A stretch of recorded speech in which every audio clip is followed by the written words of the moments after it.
Welcome back to Quick Take Charge. I'm Tim Stokely, New York.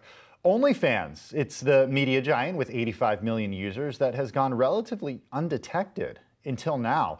The site is primarily known for its adult models, but it's trying to branch out to include more traditional celebrities like Cardi B and more.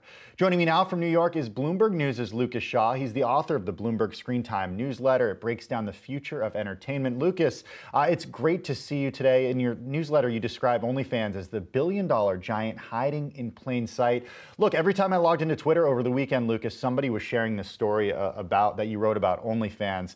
The interest is certainly there. I'm curious, has the company been a little bit quiet on purpose?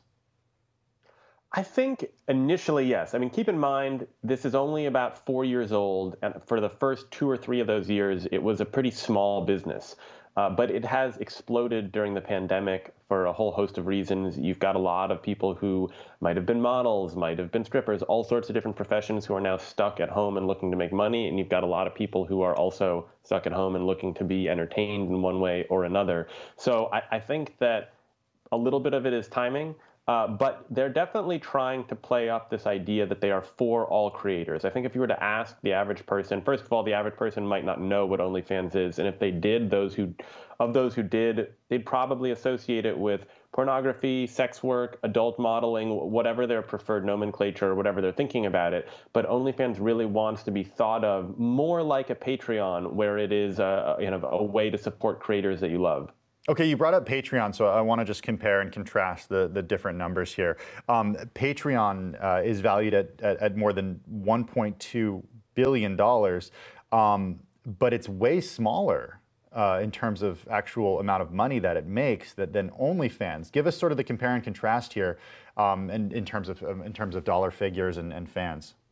Yeah, I mean, OnlyFans is now on track this year to pay out more than $2 billion. To the creators on its platform. I think it took Patreon a few years to get to that number in total payouts. I don't know what the latest data is for this year. I know Patreon has also had a strong year, but my sense from speaking to investors and speaking to different companies, OnlyFans is a much bigger business. The only reason it might not be valued at the same is partially it's not venture-backed. It's owned by 2 or 3 people. And also there remains a stigma against sex work and against adult models. And so it's harder to kind of be seen as reputable in the eyes of many investors or in the eyes of many creators. You know, one of the things that this company is trying to get over is that stigma, because it has no problem, of course, being the go-to platform for someone like Jem Wolfie, who's a kind of a fitness model. But it would also like mainstream musicians and video game players and creators who are already popular on YouTube and Instagram to view it as sort of a part of their toolbook. So I guess the big question is can OnlyFans pull this off because of how they've been labeled by creators and by consumers alike? I mean, it was certainly a turning point, I think, when Cardi B used OnlyFans, but was that sort of just a one-off? I mean, do you think that they can actually grow their business outside of sex work and pornography?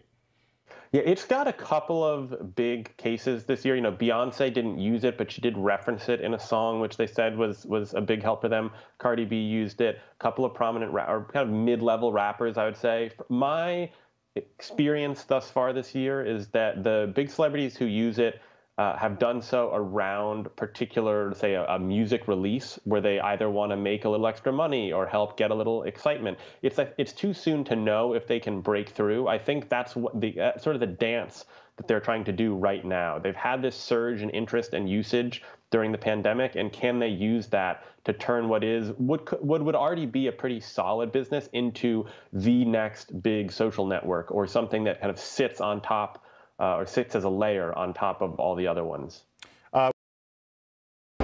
We break news on YouTube for YouTubers.